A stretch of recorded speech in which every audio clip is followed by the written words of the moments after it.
The cold air hit me like a slap in the face as the door to the basement slammed shut. The sound of the lock clicking echoed through the walls, sharp and final. I blinked in the darkness, disoriented for a second, the sudden rush of adrenaline making my chest tighten. I turned to Linda, her face pale and streaked with tears, her hands trembling as she clutched the old quilt we'd dragged down from the attic earlier that day. Her breath came in short bursts, gasping as she shook her head in disbelief. "Why, Frank?" she whispered, barely able to speak. "Why would Michael do this to us? We raised him. We did everything for him." I didn't have an answer. I still didn't know exactly why he did it, but I knew one thing. Michael had crossed a line, and I wasn't going to let it slide. Not this time. Not after everything. As I watched Linda crumble, the weight of the betrayal settled deeper into my bones. She had always been my rock, my constant through everything life had thrown at us. And now we were locked in the basement of our own home, our son and his wife, people we trusted, responsible for the chaos. But there was something else gnawing at me, something I hadn't even allowed myself to fully comprehend yet. I wasn't powerless, and they didn't know the secret I'd been hiding for over 40 decades. They wouldn't know what hit them. I moved slowly, methodically, not wanting to draw attention to the fact that I was already assessing our escape route. My eyes flicked around the basement, memorizing every detail, the low ceiling, the musty smell of old wood, and the boxes stacked high against the far wall. Nothing about this place felt threatening. Not yet. But it was about to. "Frank, please, what are we going to do?" Linda's voice broke through my thoughts. She was still panicking, still trying to process what had just happened, but I could already feel my mind shifting into gear. I crouched down beside her, my hands gently taking hers. "Listen to me, Linda," I said, keeping my voice steady, though my insides were on fire. "They locked us in here. They think they've got us cornered, but they don't know what's behind that wall." Linda stared at me, confusion flickering in her eyes. "What are you talking about?" For a moment, I didn't answer. I was still working through the memory, pulling myself back to the last time I'd looked at that spot. The one place no one, not even Michael, would ever think to look. The place where I'd hidden the one thing that could destroy them all. I could hear Michael's voice upstairs, muffled by the walls. His words were harsh, demanding. The argument between him and Sabrina had started only moments before they locked us in here, and now I could hear them pacing, trying to justify their actions. I couldn't make out every word, but I didn't need to. What I heard made it clear. They thought they'd won. They thought they were untouchable.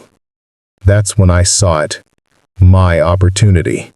The small section of the wall next to the water heater, the one I'd never dared touch for all these years, the one in which I'd hidden my past. I rose slowly, keeping my movements deliberate, making sure Linda didn't notice the change in my demeanor. She was still too caught up in her shock to question me. The brick wall was old, weathered by time, but I knew it like the back of my hand. Years ago, I had built this house from scratch, brick by brick.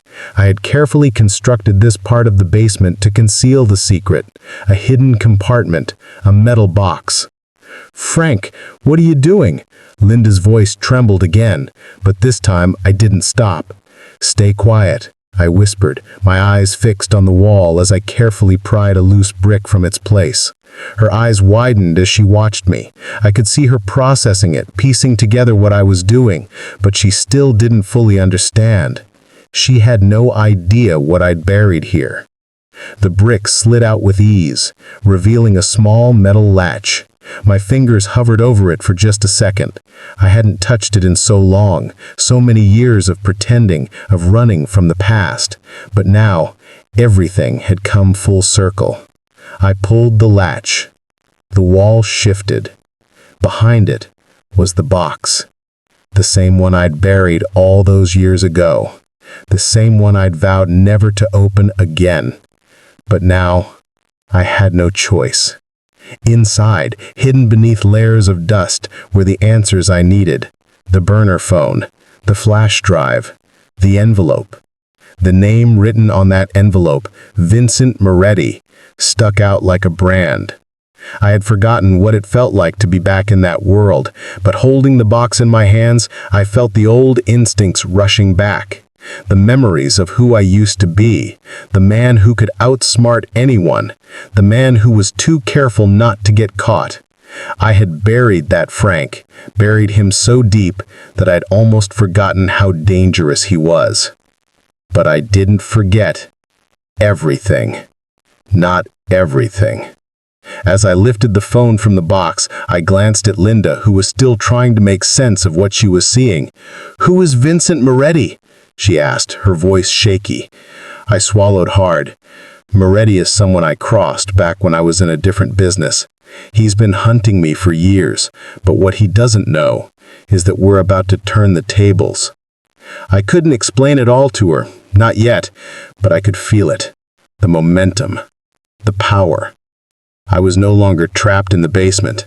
I had everything I needed to take back control. And it was time for Michael and Sabrina to learn that there's a price to pay for betrayal. The walls of the basement closed in around me, but the air felt lighter now.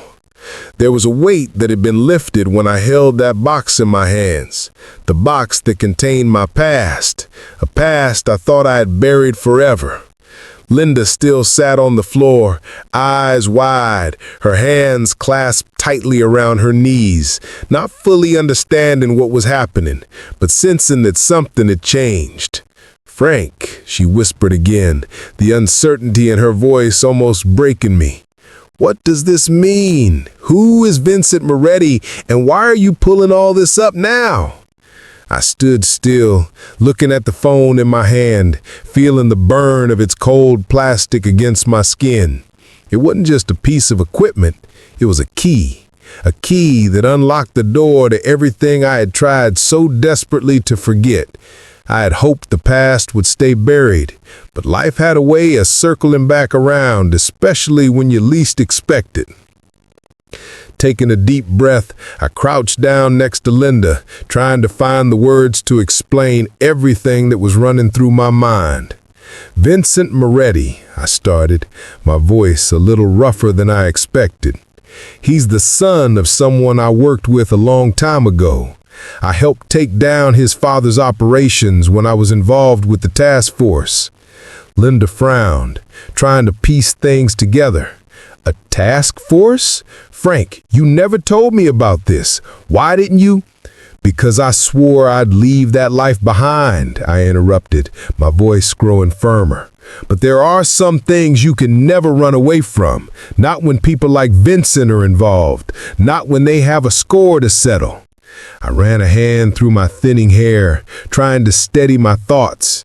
It wasn't easy, even now, with the adrenaline still pumping in my veins. The weight of the secret and the toll it had taken on me was finally catching up to me in full force. But there was no turning back now, not with Michael and Sabrina's betrayal hanging over us. Linda stayed silent, waiting for me to continue, her gaze unwavering. Her love for me had never wavered, not even when I kept so many things from her. But this was something she had never known, never seen.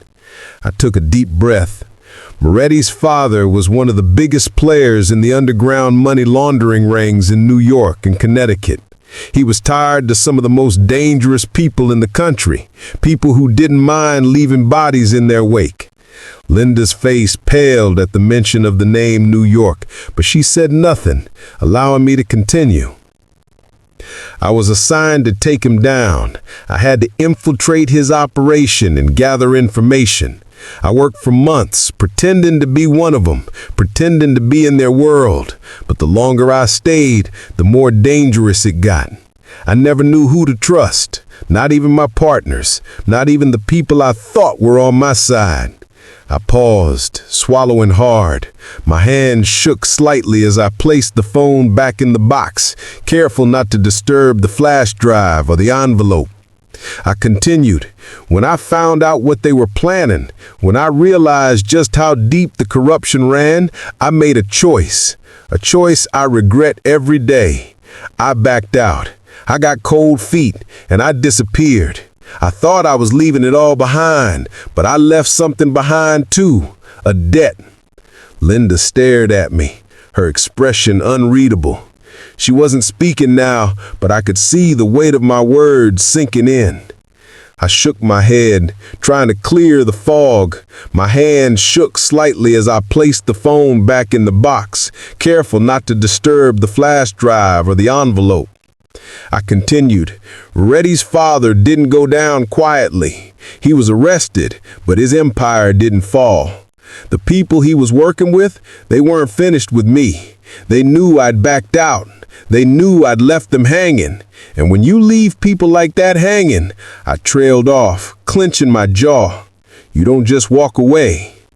Linda's eyes were wide with understanding. They came after you. I nodded, finally locking eyes with her. They came after me. And when I got out, I promised myself I would never look back. But the truth is, they never forgot me, and neither did Vincent. I stood there in the dim light of the basement, staring at the phone and the flash drive like they were something else entirely. They weren't just relics of a past that I wanted to forget. They were leverage. They were power. I'd spent so many years pretending I was just an ordinary man. I'd buried the past so deep that even I had forgotten how to dig it back up. But now, with Michael and Sabrina's betrayal, the past had crawled its way to the surface, and I couldn't just ignore it. I wasn't just some man who had worked in law enforcement. I wasn't just Frank, the old guy with the silver hair who enjoyed playing cards on Thursday nights. I was Frank Hayes, the man who knew how to survive, and now I was going to use every bit of that knowledge. Linda, I said softly, meeting her gaze, I can't just walk away from this anymore. Michael and Sabrina, they didn't just lock us in this basement because they needed money. They locked us in here because they were afraid of me. Her eyes widened, and I could see the wheels in her head turning. What do you mean? I straightened up, grabbing the box again, pulling out the envelope. My fingers hovered over the name Vincent Moretti, and for the first time in years, I allowed myself to feel that familiar fear, the fear of what was coming. Vincent has been after me for years, Linda, but this isn't just about revenge, it's about survival. The things I buried in that box, they're not just pieces of my past, they're the tools I need to take back control, to take back everything. Linda's face softened, but there was a shadow of concern in her eyes. What are you going to do, Frank? I stared at her, my hands shaking as I held the evidence in my hands. I'm going to make them pay, I said, my voice filled with cold resolve. And when I'm done, Michael will never know what hit him. I didn't sleep that night. The cold, musty air of the basement was still clinging to me. But it wasn't the dampness that kept me awake. It was the weight of what was to come. The weight of everything I had buried for over 4 decades. The weight of my son's betrayal. I couldn't ignore it anymore. The truth was that Michael and Sabrina weren't just selfish. They were dangerous. And now, I was going to make them realize that their betrayal had consequences. The next morning, Linda and I sat in the basement, the silence between us thick. We could hear Michael moving around upstairs, the muffled sound of his voice rising and falling as he spoke with Sabrina. But there was something different in his tone today. He wasn't angry anymore. He was anxious, desperate. And that made me smile, just a little. Because the last thing Michael knew was that he locked us away, thinking he had the upper hand. But he didn't. I pulled the envelope from the box and stared at the name again. Vincent Moretti. That name haunted me. Even now, after all these years, I could still hear the threats his father used to make. How the people I had worked with on that task force looked at me with suspicion after I backed out of the operation. But Vincent? He was different. More calculating, more patient. and he wasn't going to let me walk away so easily. I knew it wouldn't be long before he'd come looking for me, but what he didn't know was that I was ready for him, more than ready. And Michael? He had no idea that his connection to me, the very thing he thought would get him what he wanted, was the one thing that would bring his entire world down. By the time the sun set and the house grew quiet again, I knew it was time to make my first move. Michael and Sabrina were out, probably buying into their illusion of victory, thinking we were too old, too fragile to do anything. But what they didn't realize was that age didn't weaken me. It made me sharper. I picked up the burner phone I had found in the box and dialed a number I hadn't called in decades. It rang twice. Then, a voice I hadn't heard in years answered. "Frank?" I felt the chill in my bones, not from the cold basement, but from the sound of that voice. It hadn't changed. Vincent Moretti. The last person I ever wanted to talk to again. "Yes," I said, trying to keep my voice steady. "It's been a while." There was a pause on the other end. "You think I've forgotten about you, Frank? After everything you did? After everything I lost because of you?" The old fear crept up my spine, but I pushed it down. I wasn't that young man anymore.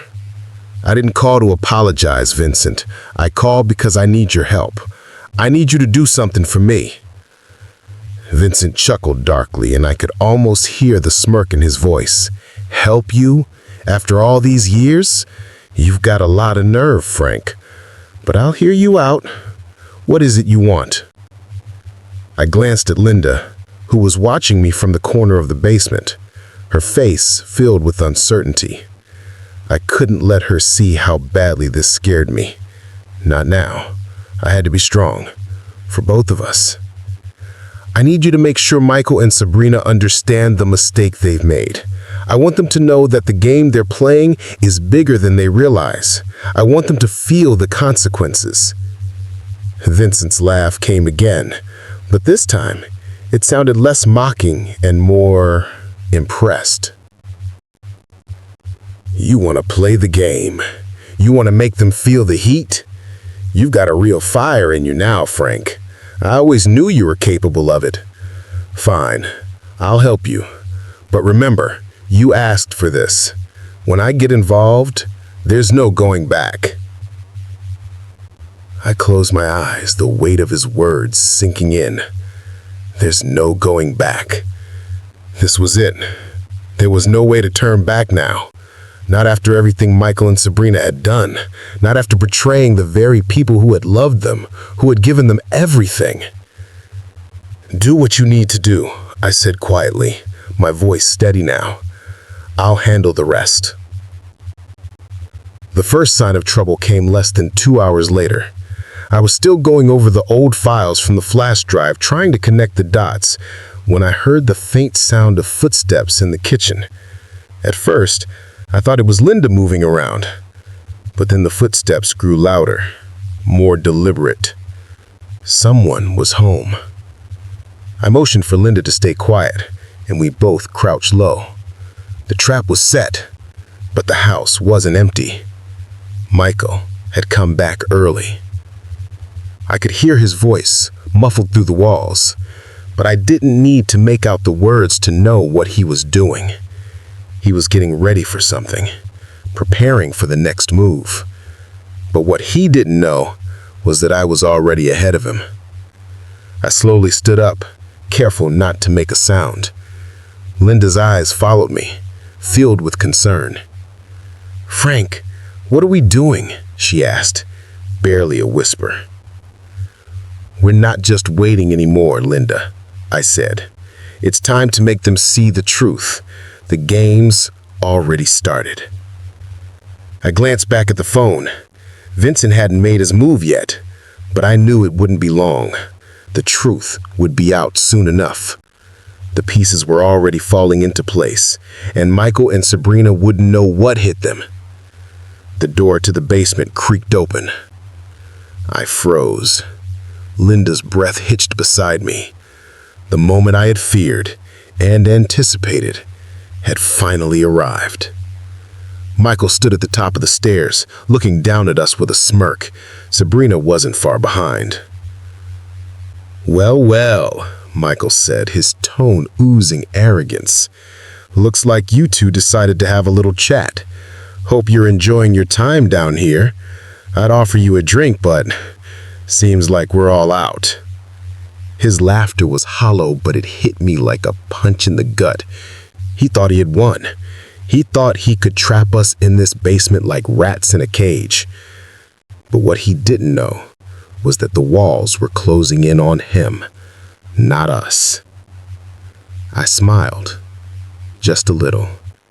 The game was on. The evening dragged on in the basement as the tension between us thickened like smoke in the air. Michael's voice, harsh and taunting, drifted down through the floorboards. I could hear Sabrina's soft, insistent murmurs, but I didn't need to listen to their words to know what they were talking about. They thought they had it all figured out. They thought we were finished. What they didn't understand was that nothing was what it seemed anymore. I kept my eyes fixed on the brick wall. Behind it, a world I had carefully hidden for decades now beckoned, its shadows growing longer.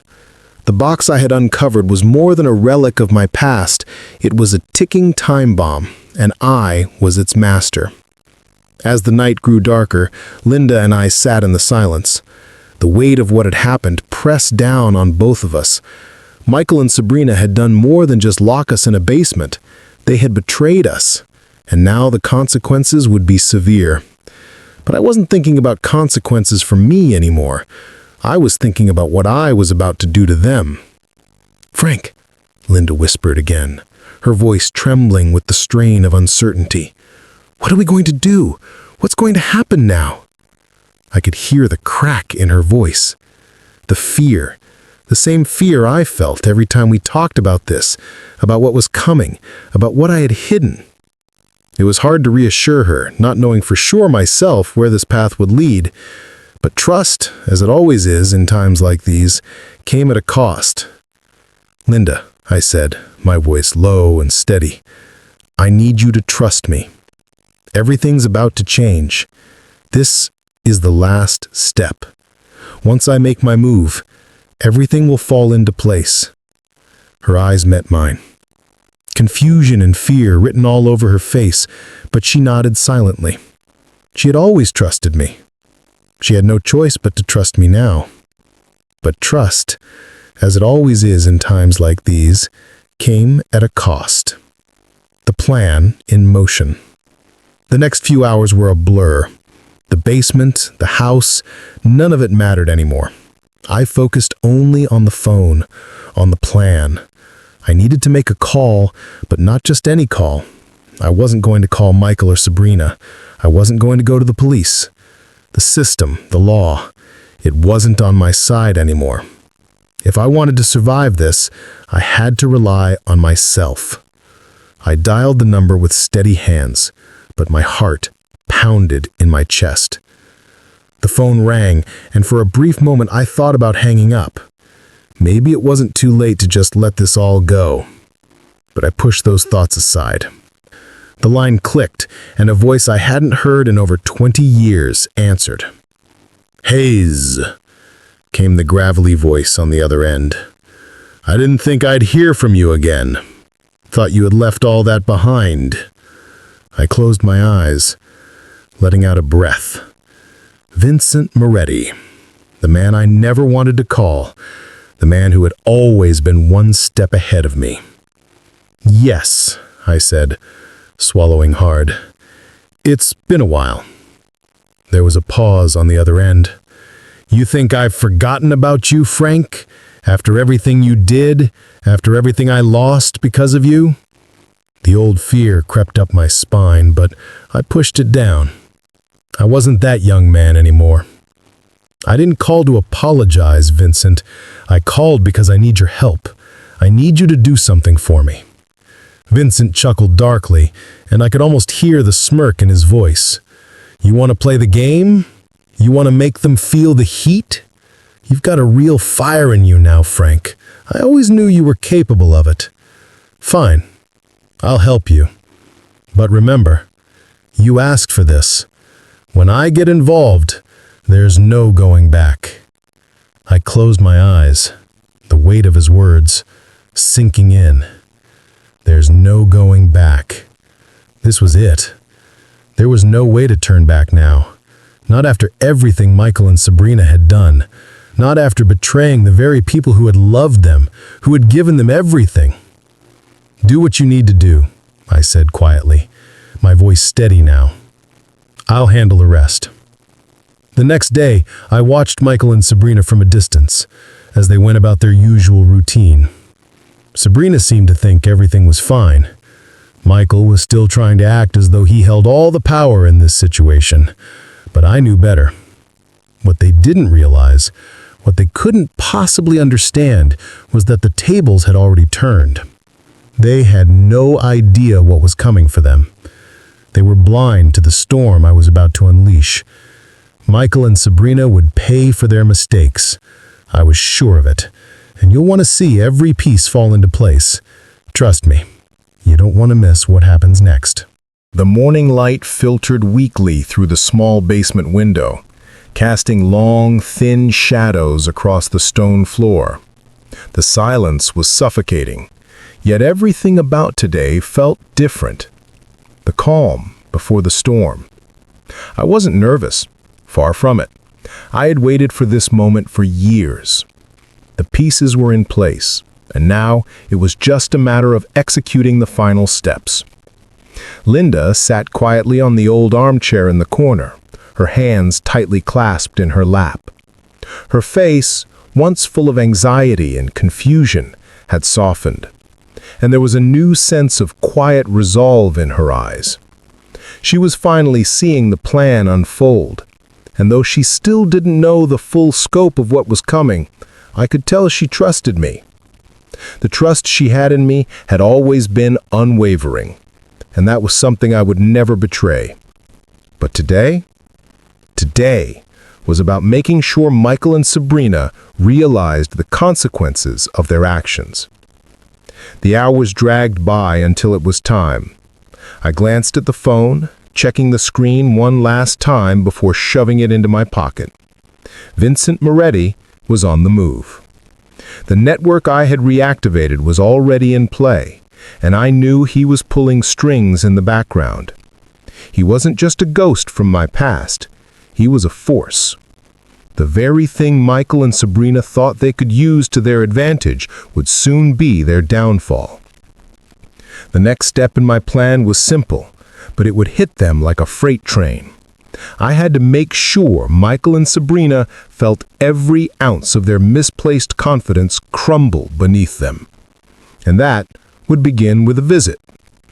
I grabbed the keys to the house, making sure to tuck the envelope with the important evidence safely inside my jacket. The file was everything.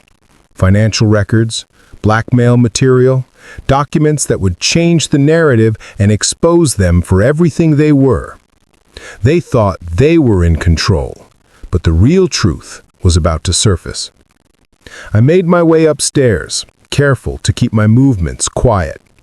I didn't want to give them any hint of what was coming. Michael and Sabrina were in the kitchen, talking in hushed tones, clearly plotting. I could hear Sabrina's voice sharp and defensive as she tried to justify their actions. When I stepped into the doorway, they froze. Michael looked at me, and for the first time I saw genuine unease in his eyes. His usual arrogance was gone, replaced by something raw, fear. "Frank, I didn't think you'd be up yet. We're still working things out here. You don't need to worry about anything." I stepped forward, my gaze steady, meeting his eyes without flinching. "I think I've been patient enough." Sabrina's eyes flicked nervously to Michael, but she didn't say a word. The silence between us thickened.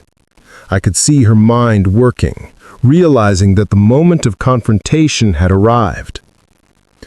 "You locked me and Linda in the basement, Michael," I said, my voice low but full of power. "You and your wife have been playing a dangerous game, thinking you could just manipulate me, use me, and throw me aside. But you didn't count on what's hidden behind that wall." Michael's jaw tightened. He opened his mouth to respond, but the words died in his throat. He knew I wasn't just talking about the basement. He knew I was talking about everything I had buried, everything I had kept hidden. "You can't just do this, Frank," Sabrina finally spoke, her voice laced with desperation. "You have no idea what you're getting yourself into." "Oh, I know exactly what I'm doing," I said, "and you'll soon find out too. You've been caught in your own web of lies." I pulled the envelope from my jacket and slammed it down on the table between us. The sound of the documents hitting the wood echoed in the tense silence. Michael's face turned pale as he looked down at the evidence. Sabrina's lips parted in shock as she realized I wasn't bluffing. I wasn't just playing their game anymore. I stepped back, giving them a moment to process the gravity of what they were seeing. The truth, the one they thought they could control, was finally on display. Michael's financial records, Sabrina's hidden debts, the blackmail materials they thought they had buried, all laid out for them to see. "Everything you've built on lies is about to crashing down, Michael," I said, my voice cold. "And this is just the beginning. I'm not your victim. You're mine now." Sabrina, who had been silent until now, looked up at me, her expression a mix of fear and defiance. "You don't know what you're messing with, Frank. You have no idea who you're dealing with." I leaned in, my eyes never leaving hers. "I know exactly who I'm dealing with. And trust me, Sabrina, you're not the one in control anymore." For a brief moment, Michael seemed to snap back into his old arrogant self. He stood up, his hands shaking slightly, as he stared at the documents. "You think these will save you? You think that's going to make me back down?" I smiled, feeling the first hint of satisfaction. "No," I said, "but it'll make sure you can't escape. And when you see everything you've worked for fall apart, maybe, just maybe, you'll understand what it feels like to be trapped in your own lies." The air was heavy with anticipation. I felt the rush of power, a power that once had been taken from me, but now was mine to wield. Michael and Sabrina had no idea what was coming next, but they would soon find out. If you've ever been betrayed like Frank, you know how it feels to be locked out of your own life. Don't let the world move on without justice. Subscribe to see how Frank finally turns the tables and why Michael's world will never be the same.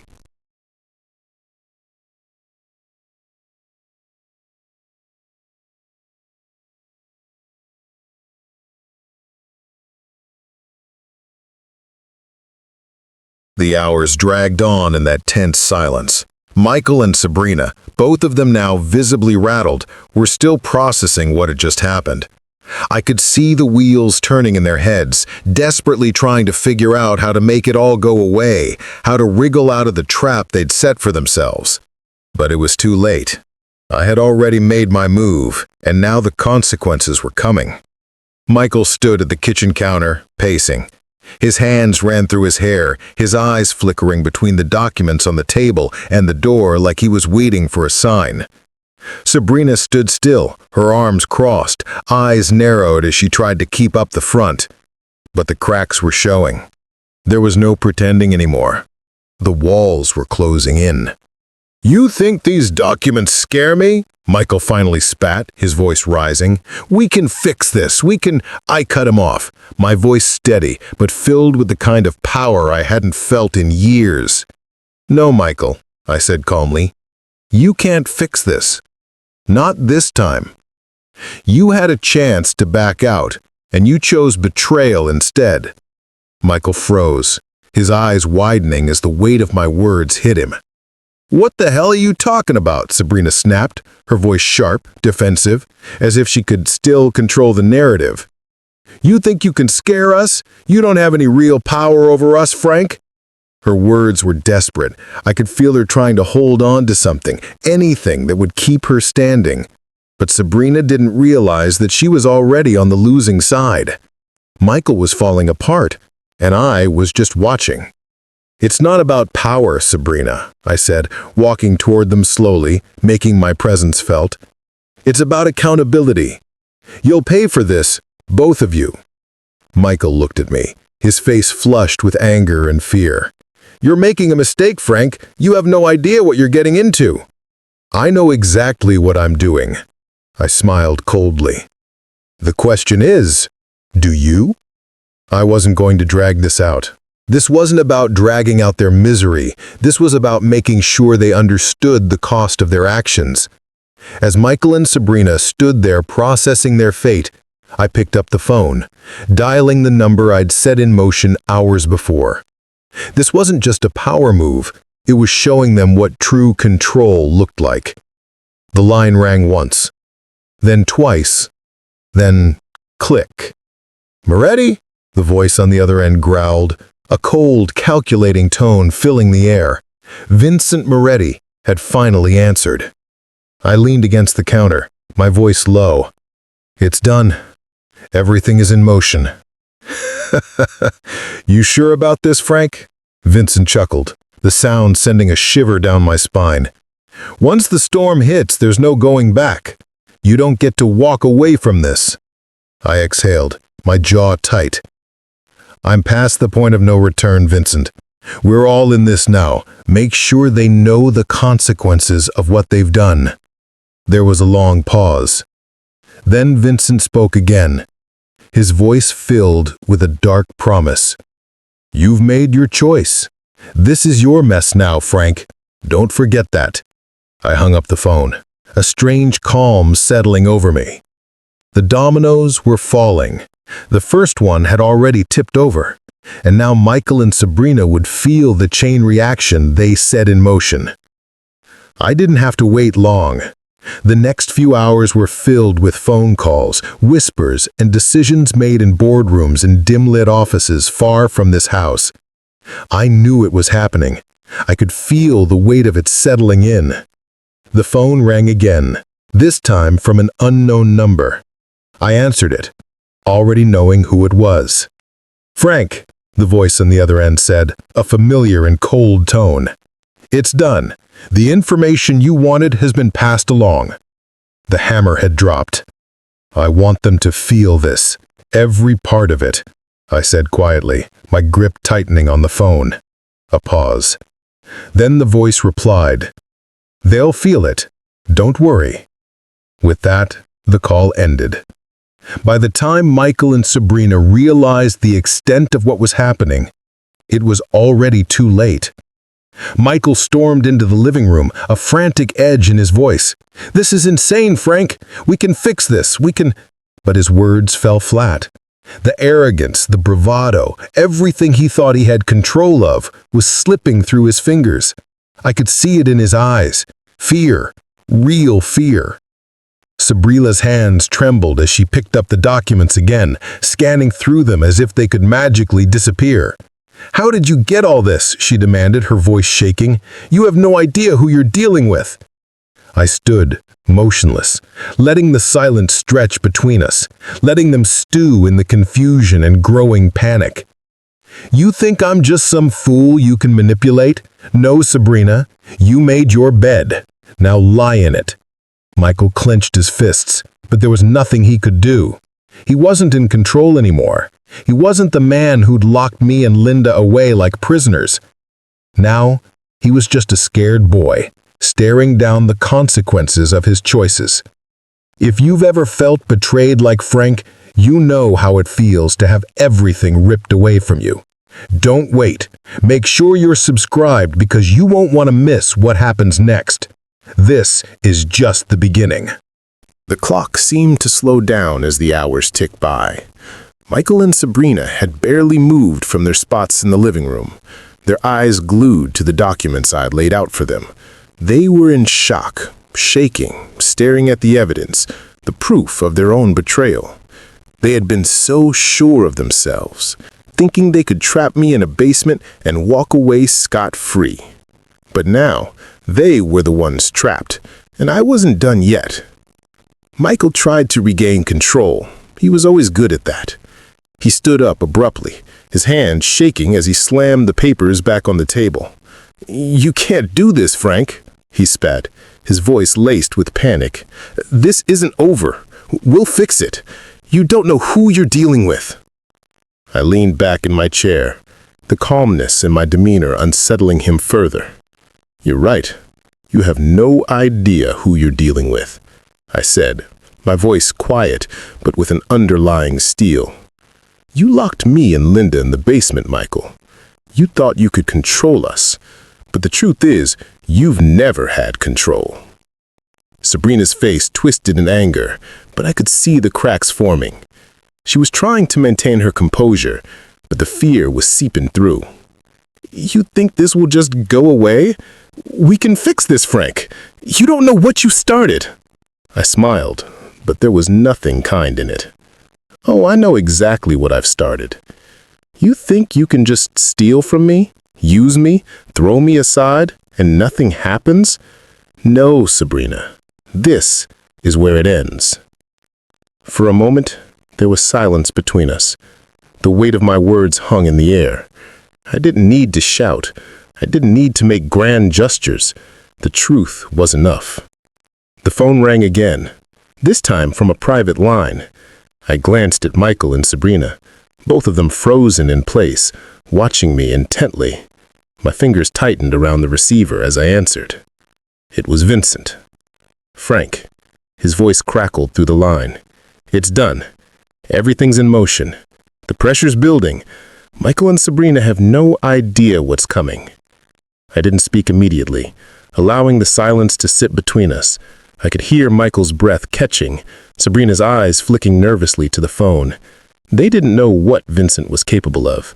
They had no idea how deep this was running. "Are they ready?"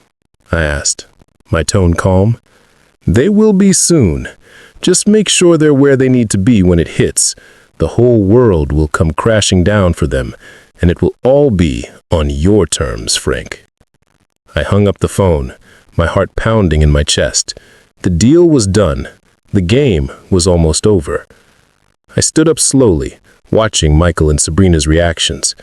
Their faces were pale now, the weight of what was happening starting to hit them. Michael, still trying to cling to some semblance of control, walked toward the door. "You can't do this. We've got resources, Frank. You don't know the people we know. This will end badly for you." I didn't move, didn't even flinch. I just let him talk, knowing every word he spoke was another layer of his desperation. I had played my cards, and now it was their turn to realize that no amount of money, no connections, could save them. "Michael," I said, my voice calm, but laced with a finality he couldn't ignore. "You had a chance. You had more than enough chances to make this right. But now, your empire, everything you've worked for, will fall apart. And I'm the one who will make sure of it." Michael froze, his face draining of color. Sabrina's hands began to shake, and I could see the first hints of panic spreading through her. They realized, finally, that they were completely out of their depth. I walked toward the table, picking up the folder with the documents again. Michael reached out, as if trying to stop me, but I was beyond his reach now. I dropped the folder on the table in front of him. "This is just the beginning." I didn't need to say more. The look on his face told me everything I needed to know. He was scared. The evidence wasn't just about money. It wasn't just about Sabrina's lies or Michael's reckless decisions. It was about something far worse, something unforgivable. The hidden transactions, the blackmail, the connections to people who weren't just criminals, they were dangerous. "You think your money can save you, Michael?" I asked, my voice soft but carrying the weight of the truth. You've been living in a bubble, thinking you're untouchable. But now, it's your turn to feel what it's like when everything you've built comes crashing down. As the silence stretched on, I knew they were beginning to understand. They had no idea just how far I'd gone, how carefully I'd planned this. The world they thought they could manipulate had turned against them. Vincent was playing his part, and I was playing mine. But they didn't see the final blow coming. Suddenly, the doorbell rang. It was sharp, cutting through the tension like a blade. Michael and Sabrina froze. I walked toward the door, without a word, leaving them to wonder who it was. I didn't need to tell them that the authorities were already on their way. They could feel it. Their time was running out. I opened the door, revealing the two plainclothes detectives standing on the porch. "Are you Frank Hayes?" one of them asked, showing me his badge. I nodded slowly. "Yes, I am." The detective glanced over my shoulder at Michael and Sabrina, who were now standing at the window, staring at us, their faces pale with fear. "We have a few questions for you. We're here to investigate some recent findings in connection to Michael and Sabrina's business dealings. We need to ask them a few questions." Don't miss out. If you've ever been betrayed like Frank, you know how it feels when everything you've built starts to unravel. Subscribe now to make sure you're with us when the final chapter unfolds. The sound of the doorbell was still echoing in my ears as I stood, motionless in the doorway. The detectives, two plainclothes officers, stood on the porch, their eyes locked on me, but their gaze flickering toward Michael and Sabrina, who were standing frozen by the window. The detectives didn't speak right away, and for a moment, all I could hear was the steady ticking of the old grandfather clock in the hallway. It was as if the world had slowed down, suspended in that one fleeting moment before everything changed. Michael swallowed hard, his hand gripping the back of a chair like it was the only thing keeping him grounded. "Mr. Hayes," one of the detectives said, stepping forward. His voice was firm but not unfriendly. "We've received information implicating your son and his wife in a series of financial irregularities. We need to ask you a few questions." I didn't flinch. I didn't need to. I had planned this. I had made sure that this moment would happen exactly the way I wanted it. Nothing they could say would change the course now. "Sure," I said calmly, stepping back to let them in. "Come on in." As the detectives stepped inside, I watched Michael and Sabrina. Their expressions were a mix of disbelief and dread. They hadn't expected this, but I knew they wouldn't be able to deny it. "Is this some kind of joke?" Michael demanded, his voice rising with frustration. "I'm telling you, we've done nothing wrong. This is all a misunderstanding." Sabrina, still standing beside him, gripped his arm, her face pale. She couldn't even bring herself to speak. She could feel it too, the tension in the air, the sense that the game was over. I could practically see their minds racing, trying to find a way out, but the evidence was already stacked against them. The detective who had spoken earlier turned to Michael, unflinching. "We've already seen the financial records, Mr. Hayes. You've been laundering money through your father's business for years. The transactions are all traced back to your accounts, along with your wife's involvement. We have everything we need." Michael's face went white. His mouth opened, but no words came out. Sabrina tried to speak, but only a dry cough escaped her lips. The detective continued, his voice even colder. "We've also have something else, an additional piece of evidence we weren't expecting." Sabrina looked up, her voice trembling. What? What are you talking about?" The detective glanced at me before continuing. "We've just learned that the entire real estate portfolio tied to the Hayes estate was also illegally acquired. The paperwork has your names on it." I saw it then. The full realization hit Michael and Sabrina. They were done. Not just financially ruined, but their reputation, their lives, destroyed. It was over. They had played a dangerous game, and now the consequences were inevitable. Michael's face turned an unnatural shade of red, his fists clenched. You did this to us!" he shouted, pointing at me. "You set us up!" I looked at him, my gaze unwavering. "No, Michael, you did this to yourselves. You thought I wouldn't know, but I've always known." It was done. Michael and Sabrina were going to face the consequences of their actions. Nothing they could say or do could change that now. I stepped forward, my tone cold and deliberate, watching as Michael's face crumpled in disbelief. "You locked me in that basement, Michael. You betrayed me and Linda. But you didn't just destroy our lives, you destroyed your own. The people you were working with, they're turning on you. Everything you've built, it's all going to fall apart, and I'm the one who's going to make sure it happens." Michael opened his mouth to argue, but I cut him off. "Don't bother," I said softly. "You've already lost." The detectives took a step forward, their hands resting on their cuffs, ready to make their move. They had all the evidence they needed. Michael and Sabrina didn't stand a chance. If you've ever been betrayed like Frank, you know how it feels when everything you've built starts to unravel. Don't wait. Make sure you're subscribed because you won't want to miss what happens next. This is just the beginning.